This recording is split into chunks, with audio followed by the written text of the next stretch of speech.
vous mes fans. Et oui, aujourd'hui, il va être question de vous faire plaisir.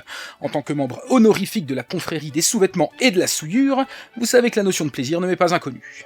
Et le mot que nous allons étudier aujourd'hui est... fanservice. Fanservice, prononcé fansbisu en japonais, ou fanserve, est un terme anglophone utilisé dans le milieu du manga, de l'animation japonaise et du jeu vidéo pour parler d'une pratique consistant à introduire des éléments qui vont nécessairement plaire aux fans, sans pour autant avoir une grande richesse scénaristique. Fanservice au service du fan, quoi. Quand même pas trop besoin de se creuser la cafetière. Ce type d'opération peut revêtir plusieurs aspects caractéristiques, le principal étant bien entendu l'adjonction d'éléments érotico-sexuels. Oh, du calme! Je vois qu'il est de bon ton de rappeler à certains notre mission. L'enrichissement culturel prônant les fondamentaux. Et oui, Lexijap est un magazine éducatif. Dixit le grand Manitou de l'information, Internet. Cherchez, vous verrez. Alors oui, même si le fanservice est principalement ce que j'ai dit avant, j'insiste sur le fait qu'il ne se limite pas qu'à ça. D'autres leviers peuvent être actionnés pour titiller le fan dans ses obsessions les plus intimes. On y va ? C'est parti pour un listing non exhaustif des formes que peut prendre le fanservice. Number 5, le gag. Les ressorts humoristiques apportent toujours un plaisir non négligeable aux fans. Et voilà, super. Number 4, la révélation. Rien de tel qu'une révélation pour surprendre le fan et lui provoquer une jouissance extrême. À ce propos, saviez-vous que votre cher professeur ninja était en réalité... chauve? Number 3, les scènes d'action. Le fan a souvent besoin de déchaîner sa testostérone, et le créateur sait lui donner ce qu'il souhaite, afin d'assouvir son appétit dans ce domaine.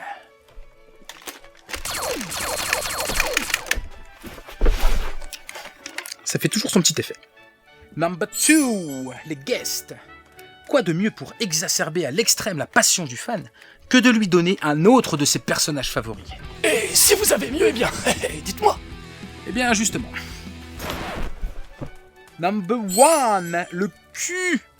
Que ce soit le fétichisme des uniformes, les maillots de bain, les plans dénudés, les petites culottes qu'on entreaperçoit subrepticement, les seins qui gigotent à tout va, ou bien les scènes hot, donner au fan ce dont il a besoin pour se décharger dans un rouleau de sopalin reste la forme ultime de fanservice. Et le but dans tout ça, me direz-vous? Un raisonnement simpliste pointerait tout de suite du doigt l'aspect mercantile de l'opération, tandis qu'une déduction naïve opterait pour une banale volonté de faire plaisir aux fans. Et si la finalité était également de faire plaisir aux créateurs?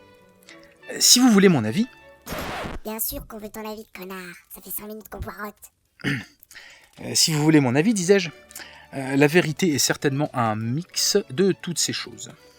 Et surtout, ne tombez pas dans le piège de voir du fanservice partout. Car si se voiler la face en omettant de prendre en compte le fanservice là où il est nuisible à l'analyse juste d'une production, crier au fanservice de manière intempestive l'est tout autant si ce n'est plus. C'est pas parce qu'on voit un bout de sein ou deux personnes en train de faire l'amour que c'est nécessairement du fanservice, ok? Ok. J'ai déjà fait celle-là, mais j'aime bien. Difficile de dater correctement l'arrivée du fanservice, car la présence de ce dernier doit être contemporaine à la naissance même des œuvres en tant que telles. Même si ce n'est pas son but premier, une œuvre doit rencontrer un certain succès et plaire pour exister dans la mémoire collective.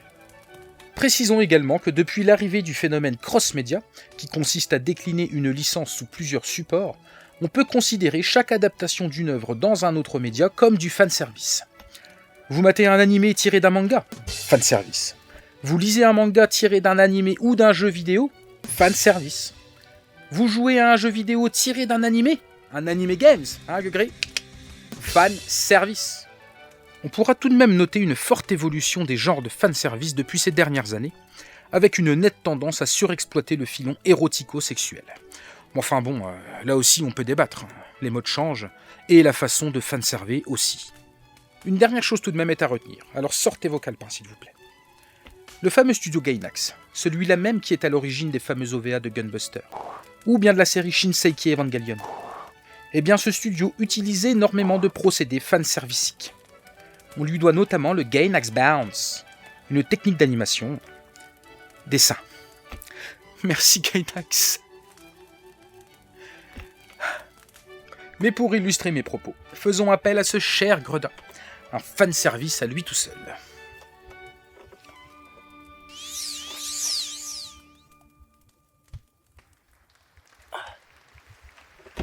Allez, ne lésine pas sur le plaisir aujourd'hui.